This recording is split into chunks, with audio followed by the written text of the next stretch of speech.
ম্যাথসের reasoning এর প্রশ্নগুলো solve করব 6 জানুয়ারি 2026 এর শিফট 1। ওকে, শিফট 1 এ কি কি প্রশ্ন ছিল দেখো।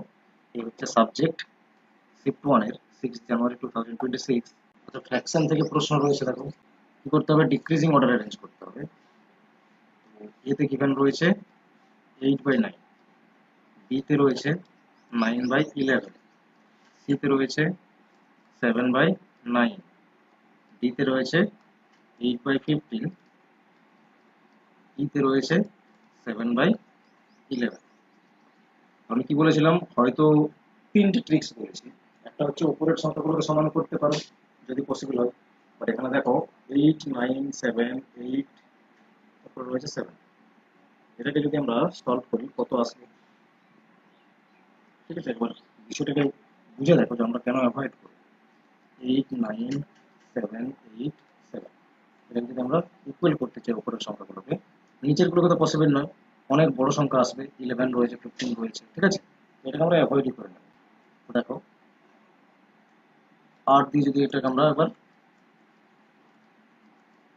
এলসিএম আসছে এরকম, আবার একবার 7 দিয়ে করতে পারবে, তাহলে 8 7 56 আর 9 এর গুণ করতে হবে। একটা অনেক বড় সংখ্যা আছে, তাহলে সেখানে ভাগ যোগ এসব ব্যাপার রয়েছে, তো অ্যাভয়েডই করে দেবে। ঠিক আছে, এই বিষয়টা। তো যেহেতু অনেক বড় সংখ্যা আসছে তখন আমরা এগুলোকে অ্যাভয়েড করে নেব। ঠিক আছে, আর নিচের সংখ্যাটাও অনেক বড় আসবে, তাহলে আরেকটা করতে পারি ডিফারেন্স নিয়ে। ঠিক আছে, তো ডিফারেন্স কত আসছে? 1। নিউমারেটর ডিনোমিনেটরের ডিফারেন্স নিচ্ছি, 1 আসছে, এখান থেকে 2 আসছে, এখান থেকে ডিফারেন্স 2 আসছে, এখান থেকে 7 এর ডিফারেন্স আসছে, এখান থেকে দেখো 4 এর ডিফারেন্স আসছে। এখন দেখো নাম্বারগুলো সহজ হয়ে গেল।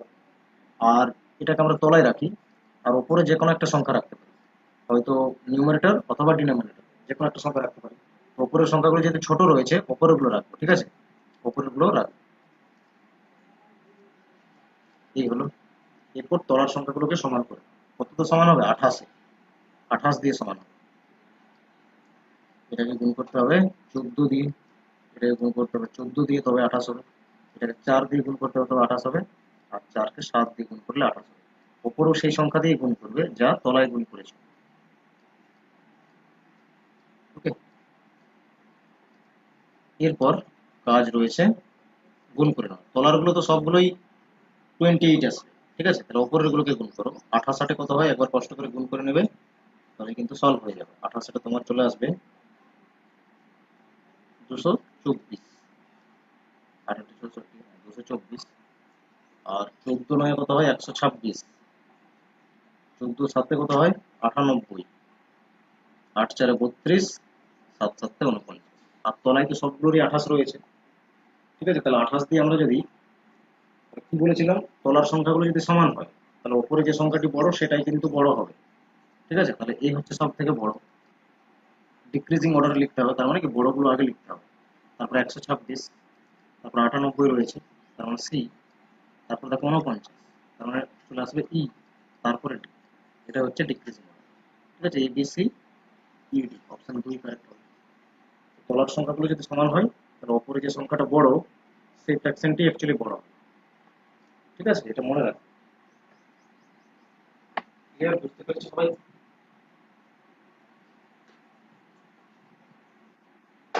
ওকে, চলো নেক্সট প্রশ্ন দেখো। আচ্ছা, নাম্বার সিরিজ থেকে রয়েছে। দেখো 2 থেকে 12 হলো, কত বেড়েছে? 10। 12 থেকে 36 কত বাড়ছে? 24 বাড়ছে। তারপরে 36 থেকে 80 44 বাড়ছে। ঠিক আছে, 4 দিলে 24, আরো 4 দিলে 40 হচ্ছে, আরো 40 মানে 44। এটা হচ্ছে 70। তারপরে 252, এটা কত বাড়ছে? 252, এটা বাড়ছে 120, 102 বাড়ছে। ঠিক আছে, 150 থেকে 252 মানে 102 বাড়ছে। কিভাবে যাচ্ছে এটা দেখতে হবে, পরপর লিঙ্ক খুঁজতে হবে। এখান থেকে যদি আমরা দেখি, তাহলে টোটাল 14 বাড়ছে। ঠিক আছে, গ্যাপ গুলো খুঁজে খুঁজে এভাবে করে নিতে পারবে। এখানে 20 বাড়ছে, 44 থেকে 70 কত বাড়ছে 26, 70 থেকে 102 32 বাড়ছে। এরপর সংখ্যাগুলোকে দেখো, একটা ফিক্স নাম্বার বাড়ছে 6 করে করে, ঠিক আছে 6 করে করে বাড়ছে। এখানেও নিশ্চয়ই 6 বাড়বে, কারণ এখানে যদি 6 বাড়ে এখানে 38 হবে, ঠিক আছে। 38 হতে গেলে 102 আর 38 যোগ করে দাও, তাহলে 140 হবে, ঠিক আছে 140 বাড়বে। 252 আর 140 যোগ করে দাও, তাহলে চলে আসবে 392 কোশ্চেন মার্কের প্লেসে হবে, ঠিক আছে। এইভাবে গ্যাপগুলোকে খুঁজে খুঁজেও ইজিলি নাম্বার সিরিজকে সলভ করে দিতে পারবে। দেখো কোশ্চেন নাম্বার 38 আবার কিন্তু রয়েছে কোডিং ডিকোডিং থেকে। সানডেকে বলা হচ্ছে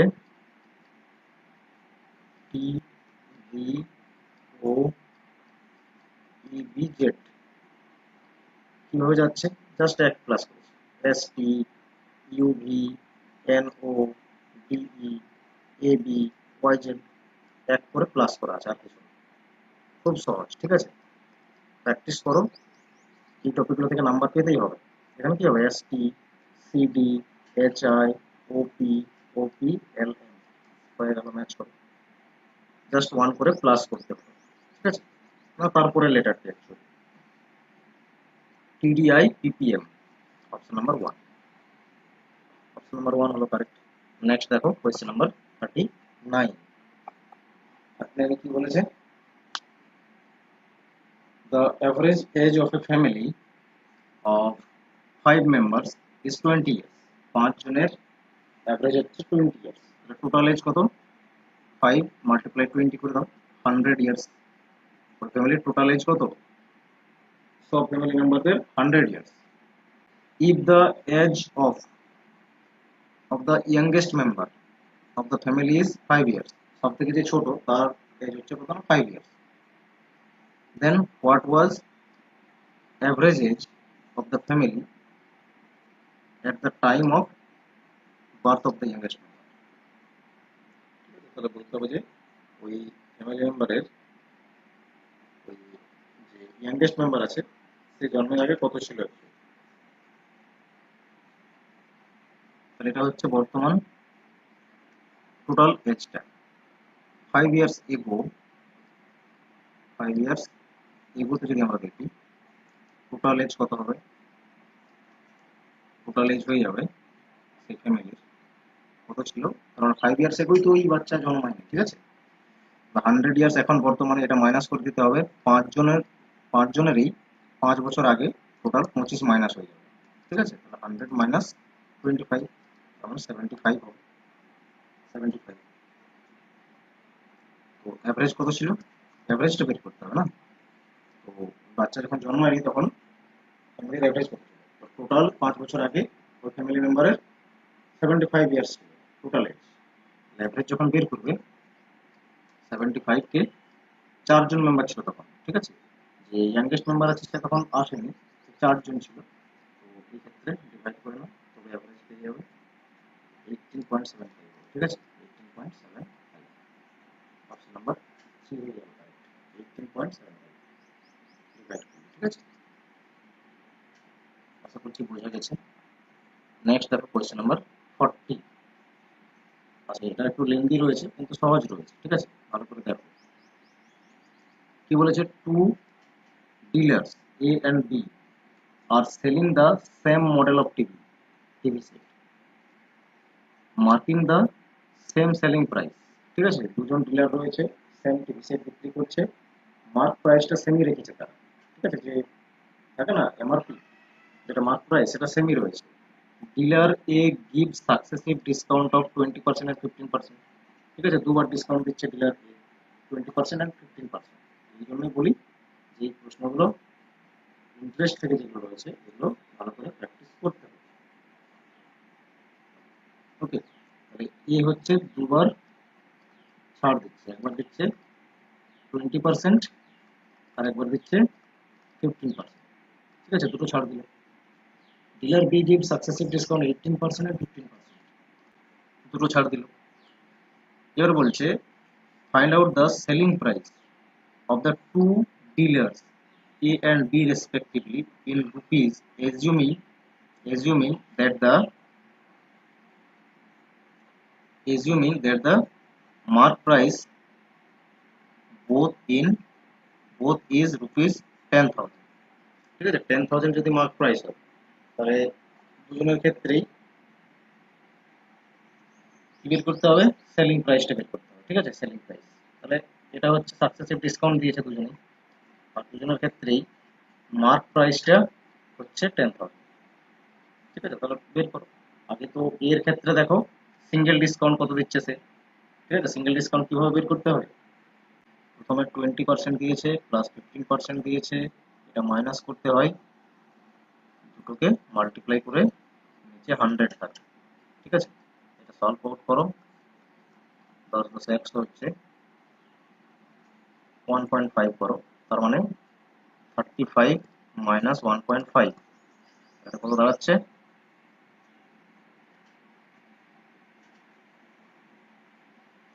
5 বার হবে, এটা 10 ধরে নিয়েছি নাকি, এটা 20, এটা 5 বার ক্যান্সেল হয়ে যাবে, 5 3 বার ক্যান্সেল হচ্ছে। ঠিক আছে, 5 3 বার যদি ক্যান্সেল হয় মাইনাস হবে 32% হচ্ছে সিঙ্গেল ডিসকাউন্ট সেলার এর ক্ষেত্রে। তার মানে টোটাল সে ডিসকাউন্ট দিল কত, দুবার ডিসকাউন্ট দিয়েছে, একবার 20% একবার 15%, তার সিঙ্গেল ডিসকাউন্ট দাঁড়ালো কত 32%। তাহলে সে কত টাকাতে বিক্রি করলো, সে এমআরপি লিখে রেখেছে 10,000, সে 30% ডিসকাউন্ট দিচ্ছে, তার মানে সে সেলিং প্রাইসটা কত দাঁড়াবে, তার এর সেলিং প্রাইস কত দাঁড়াবে, 32% ডিসকাউন্ট দিলে কত টাকাতে বিক্রি করবে। ঠিক আছে, 100 থেকে মাইনাস করে দাও, তার মানে সে 68%-এ বিক্রি করে দিল। ঠিক আছে, 32% তো ডিসকাউন্ট দিল।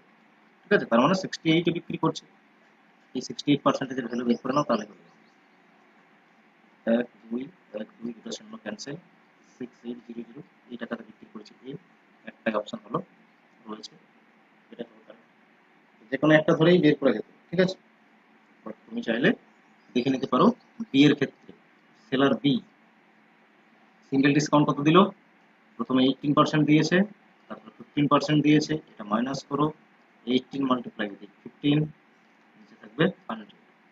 ঠিক আছে, 5 20 বারে 100, 5 3 বারে হলো, আর তো ক্যান্সেল সেভাবে হবে না, 10 নিচে থাকবে, এটা 9 ক্যান্সেল হলো, তাহলে 18 আর এদিকে 15 যোগ করছো।